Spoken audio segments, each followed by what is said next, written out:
There is a quiet mystery most people live with but rarely speak about. You can see it in offices, in neighborhoods, even within the same family. Two people wake up at the same hour, work similar jobs, carry similar responsibilities. Yet money seems to behave very differently around them. One feels constantly pursued by bills and pressure. The other moves with a strange ease, as if provision arrives just in time, again and again. You may have noticed this in your own life. Months when money feels heavy, slipping through your hands no matter how carefully you plan. And other moments, quieter ones, when things somehow work out without force. The numbers alone cannot explain it. Effort alone does not account for the difference. If it did, anxiety would disappear the moment income increased. But it doesn't. Many people earn more than they ever imagined, yet feel poorer inside than they did before. Most of us were taught to think of money as something solid and measurable. Paper, coins, digits on a screen. We are told that if we calculate correctly, push hard enough, and stay disciplined, money will behave. But lived experience often tells another story. Money comes and goes with a logic that feels personal, almost intentional. It arrives when you least expect it. It disappears when you feel most afraid of losing it.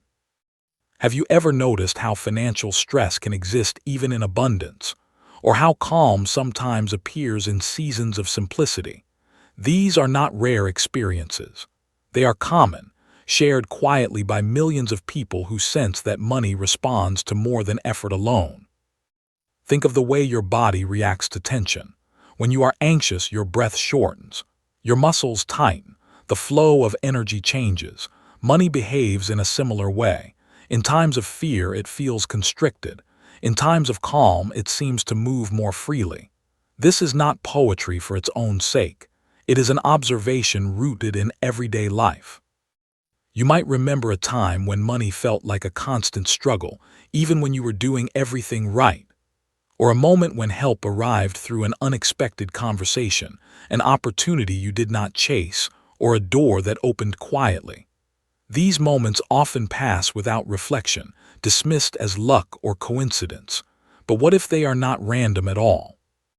There is something unsettling about this idea because it challenges a deeply held belief that money is fully under human control. That belief gives a sense of safety. If money is only material, then it can be mastered through strategy alone. But if that were entirely true, then fear would disappear with planning. And yet, fear remains. This is where many people begin to feel an unspoken tension. They work harder, plan more carefully, yet feel increasingly disconnected from peace. The pursuit of money becomes heavier instead of lighter. And still, few pause to ask a deeper question. Not how can I get more, but why does money feel the way it does in my life? You may have noticed that money seems to amplify whatever state you are already in. In moments of restlessness, it multiplies worry. In moments of clarity, it supports stability. It does not soothe a chaotic heart, nor does it disturb a peaceful one. It simply reflects. This observation alone changes the conversation. It suggests that money may not be neutral in the way we imagine, that it may respond to something within us before it responds to effort outside us, not as a punishment or reward, but as a mirror.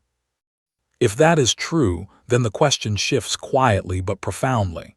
Instead of asking why money is not listening to you, you begin to ask what it is responding to. Instead of chasing it, you begin to observe it. And once you start observing, another realization begins to surface.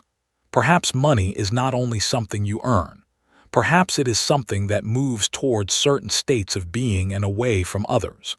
Perhaps the mystery is not in the market, the economy, or the numbers, but in the inner world that meets them. If money does not behave the same for everyone, then something deeper must be shaping its movement. And to understand that movement, we must look beyond appearances, toward the inner reality that quietly governs what comes and what goes. To look beyond appearances is not a modern idea.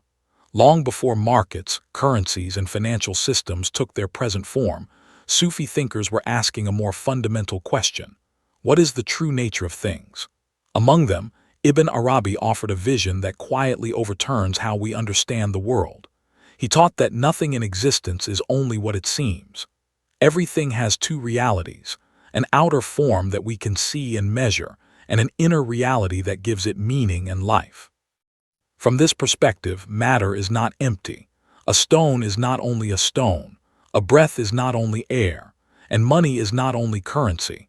What we touch is merely the surface of something deeper. Ibn Arabi described the world as a vast network of signs, each one pointing beyond itself. When we fix our attention only on the surface, we miss the conversation taking place beneath it. Applied to wealth, this teaching changes everything. What we call money appears to be lifeless, paper, metal, numbers moving across a screen. But Ibn Arabi would say you are only seeing its body, not its spirit. Beneath the visible form, there is an inward dimension shaped by intention, awareness, and alignment. This is not mysticism in the exaggerated sense. It is a way of understanding how meaning moves through life. In Islamic tradition, this inward movement is called rizq, divine provision. Rizq is often misunderstood as money alone, but it was never limited to possessions. It includes opportunity, timing, health, support, insight, and ease. Money is only one expression of it, and like all forms of sustenance, it flows according to a wisdom that cannot be reduced to effort alone. Ibn Arabi taught that nothing arrives without purpose and nothing is withheld without meaning. This does not mean that hardship is a punishment or abundance a reward. It means that every experience carries instruction. When provision feels blocked, the lesson may not be to push harder but to look inward. When it flows easily, the lesson may be gratitude, not pride. Consider how different inner states produce different outcomes, even when external circumstances remain the same. A person driven by fear approaches money defensively. Every decision feels urgent. Every expense feels threatening. In that state, even abundance feels unstable. Another person facing similar circumstances moves with trust and restraint. Their actions are calmer, their choices clearer. The difference is not knowledge or effort but orientation. This is why Ibn Arabi spoke of alignment rather than control. To control something is to force it. To align with something is to move in harmony with it. Money, like many things in life, resists force but responds to order. It moves more freely toward clarity than toward chaos. It settles where there is balance, not where there is desperation. From this view, money is not impressed by anxiety. It does not reward obsession. It mirrors the state of the heart that receives it. When the inner world is crowded with fear, envy, or constant comparison, money becomes restless. It comes and goes without leaving peace behind. But when the inner world is ordered by patience and awareness, money behaves differently. It becomes lighter. It stays longer. It leaves more gently. This does not deny the importance of work, planning, or responsibility. Ibn Arabi never taught passivity. Effort is part of the outer reality, but effort without inner alignment becomes exhausting. It turns provision into a struggle instead of a flow. This is why two people can exert the same effort and experience entirely different results. The mistake is not in working for money. The mistake is believing that money responds only to work. Ibn Arabi invites us to see wealth as something that listens as much as it arrives. It listens to intention. It listens to fear. It listens to trust. And it responds accordingly. Once you understand this, another question quietly arises. If money has an inner reality, then what shapes that reality? What conditions allow provision to move freely, and what conditions cause it to withdraw? To answer that, Ibn Arabi turns us toward a source even older and clearer than philosophy. He turns us toward the lived example and words of the Prophet Muhammad (FDFA), the one who showed, not in theory but in life, how wealth behaves when the heart is purified before prosperity arrives. When the Prophet Muhammad (FDFA) spoke about wealth, he did so with a clarity that cut through illusion. He lived in a world of trade, markets, and material responsibility. Money moved through his hands, but it never settled in his heart. This distinction is essential. because it reveals the principle that Ibn Arabi later articulated so precisely. Purity must come before prosperity. One of the Prophet's most well-known sayings addresses this directly. He said that true richness is not in having many possessions, but in the richness of the soul. This was not a rejection of wealth, nor a romanticization of poverty. It was a statement about orientation. It defined where security truly lives. A person can hold great wealth and remain poor in spirit, anxious, restless, and afraid.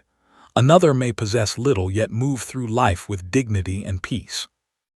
The Prophet showed through his life that money is not the goal but a tool. He earned, traded, accepted gifts, and distributed resources with care. Yet he never allowed wealth to define his worth or dictate his actions. When money arrived, he treated it as a trust. When it departed, he treated it as a transition, not a loss. His stability did not rise and fall with his possessions. This is why every action connected to money was, for him, a form of worship. Honest trade was not merely ethical behavior, it was spiritual alignment. Charity was not a reduction of wealth but its purification. Detachment was not neglect but freedom. Each of these teachings pointed toward the same truth. Wealth responds to the condition of the heart that handles it. Consider the practice of giving charity, known as zakat. On the surface, it appears to be an economic obligation, but its deeper purpose is inward. Through giving, fear loosens its grip. The belief that sustenance depends solely on personal effort begins to soften. Charity becomes a declaration of trust, an acknowledgement that provision flows from a source beyond calculation. The Prophet warned against allowing money to live in the heart. When it settles there, it creates anxiety and attachment. But when it remains in the hand, ready to be used or released, it serves rather than commands. This balance is subtle but transformative. It is the difference between being supported by wealth and being enslaved by it. He also taught that the way money is earned matters as much as how much is earned. Wealth obtained through deception or exploitation may fill the hand, but it empties the soul. It carries unrest. It lacks blessing. In contrast, even modest earnings acquired with sincerity carry a sense of peace that cannot be measured. This peace is what the tradition calls barakah, an unseen expansion that cannot be reduced to numbers. Ibn Arabi recognized in these teachings a spiritual law. Money, he observed, is not neutral in its effects. It amplifies what it encounters. In a heart shaped by generosity, it becomes a means of healing and service. In a heart ruled by arrogance or fear, it becomes a source of corrosion. The same currency produces different realities depending on the vessel that holds it. The Prophet illustrated this law through trust or tawakkul. He spoke of the birds that leave their nests hungry and return full. The message was not passivity. The birds still fly. They still search. But they do so without anxiety, without hoarding, without despair. Their effort is paired with trust. Their movement is free of obsession. This balance between action and surrender is what keeps the spirit of money alive. When effort is driven by fear, money becomes heavy. When effort is guided by trust, money becomes fluid. The Prophet lived this balance effortlessly. His confidence was not in the gift, but in the giver. Because of that, provision followed him without attachment or struggle. Through this lens, prosperity is no longer something to chase. It becomes a reflection of inner order. Purity does not guarantee wealth, but it guarantees peace. And peace, in the teachings of both the Prophet and Ibn Arabi, is the true measure of success. This understanding leads us to a deeper realization. If money amplifies what lives within us, then it must also reveal something about us. It becomes a mirror, quietly reflecting the state of the soul that engages with it. And it is this mirror, subtle, honest, and revealing, that Ibn Arabi invites us to look into next. If the teachings of the Prophet Muhammad show us how to hold wealth with balance, Ibn Arabi takes us one step further. He asks us to observe what wealth reveals, not what it gives, but what it reflects. In his view, money is one of the clearest mirrors a human being will ever encounter. It does not speak with words, yet it constantly responds, quietly showing us the state of our inner world. A mirror does not judge what stands before it, it simply reflects. If the image is calm, the reflection is calm. If the image is restless, the reflection trembles. Money behaves in much the same way. It does not create fear or peace on its own. It amplifies what already exists within you. This is why two people can receive the same amount of money and experience completely different realities. One finds relief. The other finds anxiety multiplied. You may have noticed moments when money seemed to slip away just as fear took hold. Unexpected expenses, delays, or losses appearing during periods of inner tension. And you may also remember times when clarity brought ease, when opportunities appeared without force, when provision felt lighter. These patterns are not guarantees, nor punishments. They are reflections. Money responds to the condition of the vessel that receives it. Ibn Arabi taught that nothing in existence is empty or random. Every interaction carries meaning. When money becomes a source of constant worry, it may be pointing toward an inner attachment that has grown too strong. When abundance arrives but brings no peace, it may be revealing a hunger that possessions cannot satisfy. In this way, money becomes a teacher, not a cruel one but an honest one. Consider how money behaves around disorder. When life feels scattered, when priorities are unclear, when resentment quietly builds, money often mirrors that confusion. It comes in fragmented ways. It leaves abruptly. It refuses to settle, not because it is punishing, but because disorder cannot hold flow. Just as water cannot remain in a cracked vessel, provision cannot stabilize in a heart filled with constant unrest. On the other hand, when there is inner order, something subtle shifts. Decisions become calmer. Spending becomes intentional. Earning feels purposeful rather than desperate. Money may not suddenly increase, but its weight changes. It becomes less frightening, less consuming. Even when it leaves, it does not leave panic behind. This is one of the clearest signs that the mirror is changing. Ibn Arabi often spoke of the heart as a container. Whatever fills it determines what it can receive. If the heart is crowded with envy, comparison, or fear of the future, there is little room left for trust. And without trust, provision feels unsafe. But when the heart is cleared by patience and gratitude, space opens. Flow resumes naturally, without force. This is why chasing money rarely brings satisfaction. Chasing implies lack. It implies fear, and fear distorts the reflection. The more one runs after wealth as a solution, the more it reveals the insecurity beneath the pursuit. Money, sensing this unrest, becomes unstable. It comes with strings attached.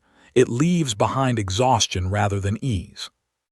The mirror does not ask you to reject wealth. It asks you to observe your relationship with it. Are your thoughts about money filled with tension or clarity? Do you speak of it with resentment or responsibility? Do you see it as a savior or as a servant? Each of these attitudes shapes the reflection you receive. Ibn Arabi would say that when money feels heavy, it is not asking for more effort but for more awareness. Awareness of what it is reflecting. Awareness of what has taken root in the heart. This awareness alone begins to polish the mirror. Without changing income, without changing circumstances, the inner relationship shifts. And when the relationship shifts, the behavior of money begins to follow. This is not a promise of abundance. It is an invitation to honesty. Money does not lie. It reveals attachment when attachment exists. It reveals trust when trust is present. It reveals fear when fear dominates. In this sense, money is neither friend nor enemy. It is a messenger. And once you recognize it as a mirror, a deeper question emerges. If money reflects the inner state, then what happens when the heart learns to release fear and reconnect with trust? How does provision behave when it is no longer resisted or worshipped, but allowed to flow as it was meant to? To answer that, Ibn Arabi leads us toward a deeper understanding of rizq itself, not as something to possess, but as a living flow that responds to alignment rather than control. When Ibn Arabi speaks of risk, he does not describe it as a possession waiting to be claimed. He describes it as movement, a flow woven into the fabric of existence, guided by divine wisdom rather than human anxiety.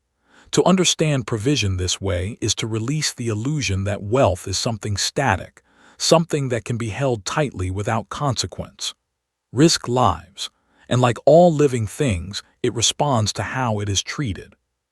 The Prophet Muhammad reminded his companions that sustenance does not arrive through effort alone. He spoke of birds that leave their nests hungry and return full. They do not store excess. They do not panic about tomorrow. They move, search, and trust. Their flight is not careless, but it is free of obsession. In this simple image, a profound balance is revealed: action without anxiety, effort without fear. This balance is what keeps the flow of risk alive. When effort is driven by panic, provision feels blocked. When effort is guided by trust, provision moves more freely. Fear tightens the heart. Gratitude opens it. These are not abstract ideas. You can feel them in your body. Fear constricts. Gratitude softens. And what the heart cannot hold, money cannot remain within. Risk is not limited to money, but money responds strongly to the state of risk because it is tied so closely to security and survival. This is why anxiety around money feels so intense. It touches something deep within the human experience. But anxiety, by its nature, disrupts flow. It creates a sense of urgency that narrows perception and distorts judgment. In that state, even provision that arrives feels unstable. Ibn Arabi explained that withholding wealth out of fear is like trying to hold your breath to save air. The longer you hold on, the more discomfort you feel. The moment you release, breath returns naturally. Giving in this sense is not loss. It is release. It restores circulation. This is why generosity has always been described as a key to expansion, not because it guarantees return, but because it clears obstruction. This understanding protects the believer from superstition. It does not promise that every act of giving will lead to immediate gain. Instead, it teaches that generosity realigns the heart with trust. And when trust replaces fear, the inner environment becomes suitable for flow. Money, sensing openness, responds with greater ease. Risk also teaches patience. Not everything arrives in the form we expect or at the time we desire. Provision may come as insight rather than income, as support rather than surplus. Ibn Arabi warned against measuring sustenance only by material gain. What nourishes the soul often prepares the ground for what nourishes the body. When this preparation is ignored, abundance can arrive prematurely and become a burden rather than a blessing. This is why comparison disrupts risk. When you measure your provision against another's, you distort your relationship with your own path. Ibn Arabi taught that every soul has a unique pattern of sustenance written for it. Your share is tailored to your journey. When you accept this, envy loosens its grip, peace replaces urgency, and the flow stabilizes. The Prophet emphasized that trust in God does not mean inactivity. You are still required to act, to work, to seek, but you are not required to carry the weight of outcomes. That weight belongs to the source, not the seeker. When this distinction is honored, effort becomes lighter, decisions become clearer. Money stops feeling like a battle and starts behaving like a current you move with rather than against. Risk responds to alignment, not demand. It moves towards sincerity, patience, and service. It withdraws from obsession, resentment, and fear. This is not punishment, it is order. The same order that governs breath, seasons, and growth. When you breathe with the rhythm of life, you are sustained. When you resist it, you struggle. Understanding risk this way leads naturally to a deeper maturity. If provision is a flow, then mastery is not about accumulation but about balance. It is about learning when to receive and when to release, when to act and when to wait, when to hold and when to let go. And this is where Ibn Arabi introduces his final refinement. True wealth is not measured by what stays, but by what no longer controls you. Mastery arrives when money can move through your life without disturbing your peace. That balance, subtle and dignified, is the sign that wealth has returned to its proper place. In the next stage of this journey, we turn toward that mastery, where money remains in the hand, never in the heart, and freedom quietly replaces fear. Ibn Arabi taught that the true master of money is not the one who has the most of it, but the one who is least disturbed by its presence or absence. This is a difficult idea in a world where worth is often measured by accumulation. Yet it is precisely here that spiritual maturity reveals itself. Mastery does not mean rejection. It means freedom. The Prophet Muhammad embodied this freedom with remarkable clarity. Wealth passed through his life, sometimes in abundance, sometimes in simplicity, but his inner state remained unchanged. He could give without fear and receive without attachment. Money never settled in his heart because his heart was already anchored elsewhere. This anchoring is what Ibn Arabi described as balance, living fully in the world without being owned by it. To place wealth in the hand rather than the heart is to restore order. The hand can open and close, it can receive and release. The heart, however, is meant for trust, not possession. When money enters the heart, it displaces peace. Fear begins to whisper, loss feels threatening, gain feels fragile. The relationship becomes tense and money responds by becoming unstable. Mastery begins when this tension dissolves, when earning is guided by purpose rather than panic, when spending is shaped by awareness rather than impulse, when giving is done without performance or expectation. These shifts may seem small, but they transform the entire relationship with wealth. Money becomes functional rather than emotional. Ibn Arabi emphasized that detachment does not mean neglect. You are not asked to abandon responsibility or planning. On the contrary, clarity enhances responsibility. The difference lies in motivation. When effort is driven by fear, it exhausts. When effort is guided by service, it strengthens. The same action, shaped by a different intention, produces a different inner result. This is why some people can handle great wealth with grace while others are undone by modest gain. The amount is not the issue. The heart is. Money amplifies whatever it touches. In a disciplined heart, it becomes organized. In a restless heart, it becomes chaotic. Mastery is the discipline of the inner world. The Prophet warned against allowing wealth to become an identity. Identity built on possession is fragile because possession is temporary. When money defines who you are, every fluctuation feels personal. But when purpose defines you, money becomes a tool rather than a threat. It serves your path instead of dictating it. At this stage of understanding, something subtle happens. You stop asking money to give you security. Security comes from trust. You stop asking it to give you worth. Worth comes from integrity. And once these demands are removed, money relaxes. It no longer carries the weight of fulfilling emotional needs it was never meant to satisfy. Ibn Arabi described this as freedom within form. You live in the world, participate in its systems, earn and spend responsibly, yet remain inwardly free. This freedom creates a calm authority. Decisions are made without haste. Loss is met without panic. Gain is handled without intoxication. In this state, wealth finds its proper role. It becomes a means of expression rather than a source of identity. It supports life instead of consuming it. And because it is no longer resisted or worshipped, it moves more naturally. It stays where it is respected, not feared. This mastery does not arrive suddenly. It is cultivated through awareness, patience, and consistent realignment. Each choice becomes an opportunity to reaffirm where your heart rests. Over time, the relationship stabilizes. Money loses its power to disturb. And when it loses that power, it becomes easier to work with, easier to release, easier to receive. With mastery comes a quiet confidence, not the confidence of control, but the confidence of alignment. You begin to sense that provision knows its way to you when needed and leaves when its lesson is complete. This trust does not eliminate effort, it refines it.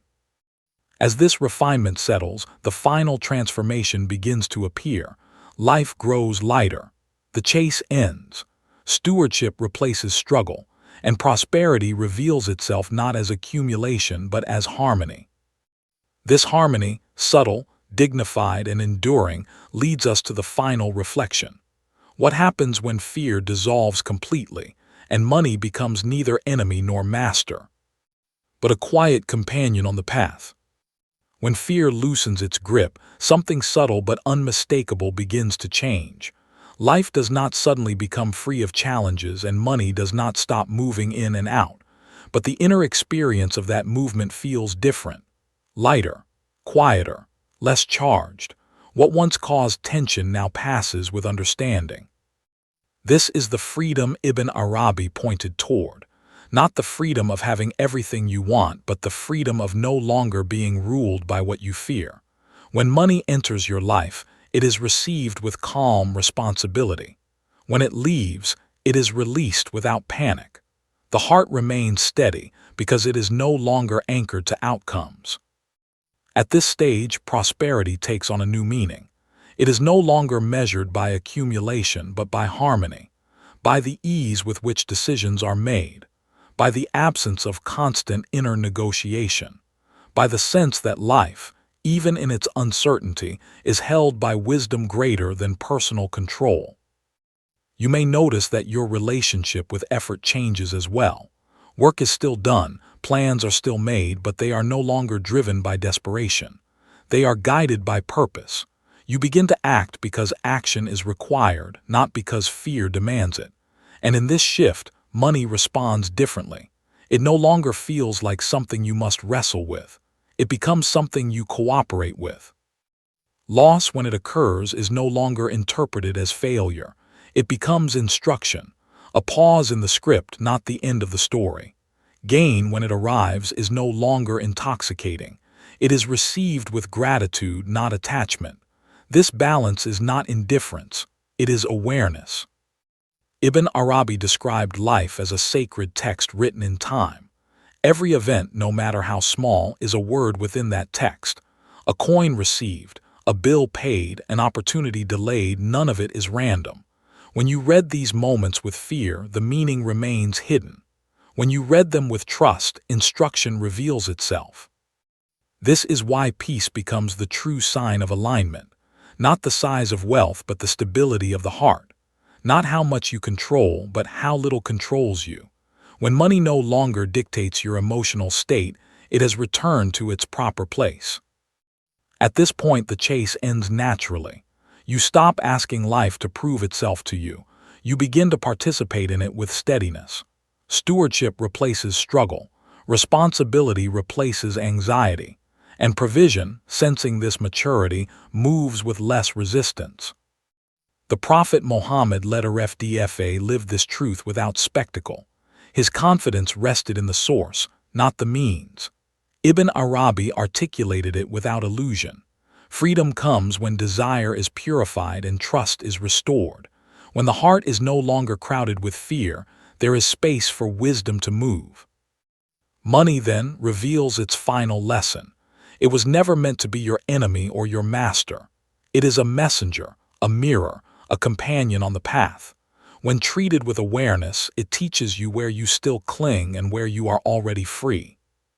And perhaps this is the real control the Prophet revealed.